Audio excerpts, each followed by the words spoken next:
Comment avez-vous choisi vos élus? Ça commence fort. Hein.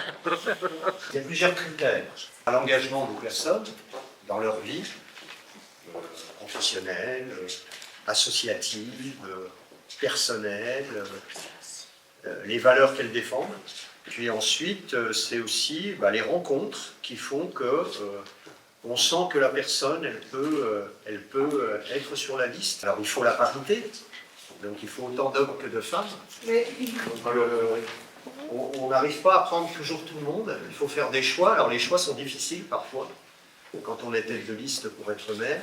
Un équilibre au niveau des âges, un équilibre au niveau des professions. On regardait beaucoup là où habitaient les personnes dans la ville, pour qu'on ait une représentation au niveau de la ville qui soit assez globale. Voilà. ok. Pourquoi les gens jettent en déchet dans la rue? Parce que les gens ne sont pas respectueux, parce que certaines personnes se croient tout permis et qu'elles ne respectent pas le travail des autres. Parce que quand on jette des déchets dans la rue, il faut bien savoir qu'il y a des personnes qui derrière vont ramasser. Le service public, comme moi je le dis souvent, c'est-à-dire ce que nous faisons nous, élus et agents, il n'est pas là pour ce genre de choses. On est là pour que les rues soient propres, on est là pour que les personnes et les habitants se sentent bien dans la ville. On n'est pas là pour compenser le manque de civisme de certaines personnes. Et ces personnes méritent d'être sanctionnées quand elles sont prises en flagrant délit. Voilà, mais ce n'est pas toujours facile. C'est toujours très révoltant de voir des choses balancées comme ça dans les rues, alors qu'il y a des personnes qui travaillent tous les jours pour que les rues soient propres. Si. Bonjour, monsieur le maire. Que prévoyez-vous pour l'avenir du Creusot? J'ambitionne beaucoup de choses avec les élus qui sont là, on y travaille beaucoup. Nous, on va travailler pour que le Creusot soit une ville de plus en plus attractive, où il fait bon vivre. L'ambition que nous portons, nous, pour la ville, pour les années qui viennent, c'est que chacun trouve sa place ici. Quelle que soit son origine, quelle que soit sa culture, quel que soit son sexe, quelles que soient ses orientations, quel que soit son parcours, quelles que soient ses difficultés, tout le monde doit trouver sa place ici. Que certaines personnes peuvent se sentir exclues, eh bien, il faut qu'on y soit attentif. Bonjour, monsieur le maire. Comment allez-vous faire pour être maire? D'abord, je le dis souvent, j'ai jamais eu, mais vraiment, je le dis avec beaucoup de sincérité, je n'ai jamais eu comme objectif d'être maire. C'est arrivé petit à petit.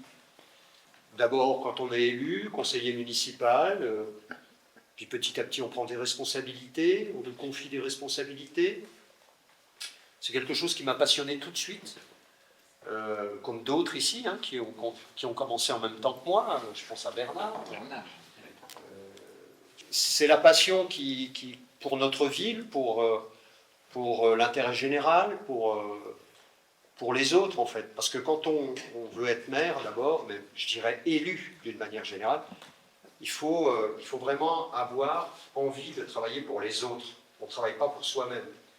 Parce qu'être élu, c'est beaucoup de temps qu'on donne aux autres, c'est beaucoup de sacrifices dans sa vie personnelle, voire dans sa vie professionnelle, à un moment donné, quand on atteint un niveau de responsabilité. Et puis, il y a des personnes autour de vous, autour de moi en l'occurrence, qui m'ont dit, mais ce serait bien que tu puisses envisager, pourquoi pas, d'être maire de la ville.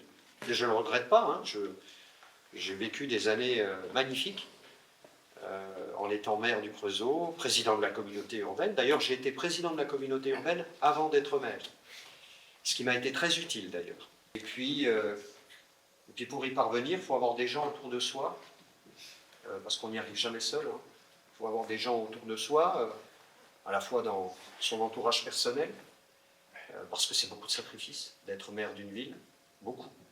Donc il faut avoir des gens qui nous soutiennent dans le milieu familial, dans les plus proches, sinon on n'y arrive pas. Et puis il faut avoir des personnes autour de soi, des élus, qui m'aident tous les jours, qui m'embêtent aussi parfois, mais qui m'aident surtout dans la tâche qui est la mienne au quotidien. Voilà. Merci, monsieur le maire. Pouvez-vous marier? Oui, je suis marié. Je suis marié, j'ai 2 enfants, grands enfants. Mais, je me permets une remarque. Le taux de divorce chez les mères est sans doute le plus élevé de toutes les catégories. On n'est pas souvent à la maison. Bonjour monsieur le maire. Bonjour. Comment vous faites pour évacuer votre pression? J'essaie d'avoir une vie équilibrée au maximum, de prendre de la distance, du recul, pas toujours facile. Avec l'expérience, on y arrive de plus en plus. Je pratique le sport, je fais attention à ce que je mange, je dors bien, ça c'est important. Quel sport vous faites, vous? Alors le sport, je le fais quasiment quotidiennement, très tôt le matin, parce qu'après je ne veux plus. Je vais à la salle de sport, mais je ne fais plus de sport en compétition. Et puis l'été par contre, quand les beaux jours arrivent, je cours. Est-ce que vous êtes maire dans d'autres villes? Non, on n'a pas le droit. Quelle est la différence entre un bureau municipal et un conseil municipal? Le bureau municipal est une instance non officielle. D'accord? C'est-à-dire que le maire peut mettre dans son bureau municipal les personnes qui le souhaitent, élues ou non d'ailleurs. C'est que c'est là qu'on débat, qu'on discute et qu'on tranche souvent au sein de la majorité, parce que c'est que la majorité qui est au bureau municipal. En tout cas, moi j'ai fait ce choix-là.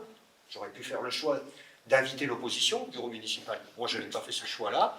C'est nous qui sommes majoritaires. C'est à nous de prendre nos responsabilités, de préparer les dossiers et puis ensuite de les présenter au conseil municipal. Donc, le bureau municipal, il prépare les dossiers qui vont arriver en conseil municipal après. Et là, le conseil municipal, lui, c'est une instance officielle, avec des délibérations. Et là, c'est très officiel. Et là, siègent tous les élus, majorité, opposition. Peut-on y assister? Toutes les réunions de conseil sont publiques. Mais on diffuse le conseil parce qu'il est public. Les personnes dans l'assistance n'ont pas le droit d'intervenir. Sauf si je fais une interruption de séance pour donner la parole à une personne qui souhaiterait la prendre dans le public, ce qui est rare. Voilà. La deuxième question, monsieur le maire. Comptez-vous vous représenter pour les prochaines élections municipales? Malheureusement, je ne pourrais pas répondre à cette question maintenant. Vous êtes né au Creusot? Oui, je suis né au Creusot. Si je ne me suis pas trompé, il n'y a pas beaucoup de maires qui sont nés au Creusot. Je crois qu'on n'est que 3. Est-ce que vous en pensez de l'incendie sur le marteau-pilon? A été sciemment fait sous le marteau-pilon, parce que le marteau-pilon, c'est le symbole de la ville, et c'est inacceptable. Quel âge avez-vous? J'ai 61 ans. Et j'ai même 2 petits-enfants. Filles et garçons aussi. J'ai de la chance. Papy, toi, Je suis grand-père. un grand-père, Je suis grand-père. Ouais, je suis grand-père. un grand-père. Quel est votre plat préféré? Ah bon, je suis pas un gros mangeur. Jeune gamin, j'appréciais pas autant qu'aujourd'hui parce que j'avais une maman qui faisait beaucoup de paella. Donc je saturais un peu. Mais aujourd'hui, je dois dire que c'était appréciable. Je suis pas trop viande, mais je suis plutôt légumes secs, Poisson aussi. poisson aussi, ouais, je me Les saucisses, t'aimes pas? les Les saucisses. pas trop. Et c'est pas mon problème. Et toi, ton plat préféré, c'est quoi? Mon plat préféré, c'est couscous. Le couscous, ah ben moi aussi j'adore. J'adore le couscous. Je suis content, je suis content de l'épicerie, que l'épicerie ménage. Il voulait juste dire qu'il est content que l'épicerie solidaire des ménages. D'accord. Oui, l'épicerie, c'est vrai que c'est aussi un projet important pour nous. Ça rejoint ce que je disais tout à l'heure. Chacun doit trouver sa place. Bien accueillir le public qui bénéficie de l'épicerie. Vous savez, épicerie sociale, il ne faut pas oublier une chose. Aujourd'hui, vous avez une partie de personnes qui bénéficient de l'épicerie parce qu'elles sont en difficulté. Mais demain, ça peut être nous. Que vous connaissez, vous êtes certains à travailler là-bas. Et je vous en remercie beaucoup. Parce que sans les bénévoles, on ne pourrait pas faire grand-chose. Et merci pour votre investissement. Je sais que vous aimez le rugby, en avez-vous fait? Ah oui, ben, j'ai joué toute ma vie au rugby, enfin j'ai arrêté il y a déjà un moment. Hein. J'ai commencé le rugby, j'avais 13 ans, j'étais minime, et j'ai fini le rugby à 37 ans. Presque toujours dans le même club olympique Crozoutin, mais j'ai été voir ailleurs pendant un temps pour revenir ici. Après, j'étais à Cluny notamment, pour entraîner l'équipe de Cluny, parce que j'étais joueur, j'étais entraîneur également, j'étais éducateur. Comme je le disais tout à l'heure, le rugby est ma passion.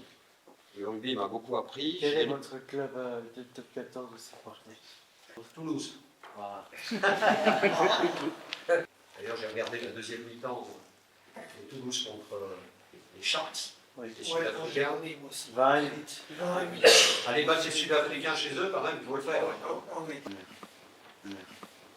Faites-vous la cuisine? Non, je ne fais pas la cuisine. Dommage. C'est dommage. Alors, il y a des plats que je sais faire. Hein. La paella, je l'ai évoqué tout à l'heure. Je sais la faire. Donc là, un petit peu élaboré, mais bon. Ça pas beaucoup de temps, puis j'avoue. Je ne suis pas passionné par la cuisine. Il ne faut pas gâteau. Non plus. Je suis pas trop Pas d'accord. Comme ça, on fait la vie, hein. C'est pour ça que je me suis dit, finalement, si t'es mère, bon, ça passe. Oui, je fais cuisiner des quêtes là-bas de Blitzy, ça s'appelle. Ah, très bien. Très bien, bravo. Il y en a d'autres qui font la cuisine? Ils font tous. Oh non, il y en a qui ne font pas. Alors, c'est quoi ta recette préférée à faire? Un peu de tout. Un peu de tout? Généraliste. Il y a des spécialités. Oui? Un peu de tout Laura? aussi. Hein? Un peu de tout aussi. Un peu de tout aussi? Non, tu cuisines? Pour moi, c'est les pâtisseries ma passion. Voilà. Donc, désolé. Avez-vous déjà rencontré le président Macron? Oui, plusieurs fois. J'ai rencontré, avant qu'il soit président, ici au Creusot, il m'avait invité quand il était ministre. Je l'ai reçu quand il a été président, quand il est venu faire quelques annonces sur le nucléaire. Je l'ai vu à Paris, quand il avait invité les maires, notamment après les émeutes urbaines. Peut-être que j'oublie, mais je l'ai vu 3-4 fois, oui. Et on a échangé assez régulièrement. Depuis un moment, on n'échange plus. Mais Quelles sont vos passions quand vous n'êtes pas au travail? le sport, le rugby, la lecture. J'aime lire. Pas que des livres, hein, la presse. Donc quand j'ai un petit peu de temps, j'ai toujours un livre sur moi en fait. Quand j'ai même 10 minutes, pendant ma journée de travail, je prends le livre et je lis 10 minutes. Avez-vous regardé les Jeux Olympiques? En direct, en différé, je veillais tard le soir pour voir le résumé. Je suis un passionné de sport et j'ai trouvé que c'était des Jeux Olympiques magnifiques. Les Jeux Paralympiques, par exemple, ont été les plus beaux qui n'ont jamais existé. Je pense que beaucoup de publics ont découvert les Jeux Paralympiques grâce aux Jeux de Paris. On peut être fier en France d'avoir mis en avant les Jeux Paralympiques. Merci. Eh bien, merci beaucoup. Merci.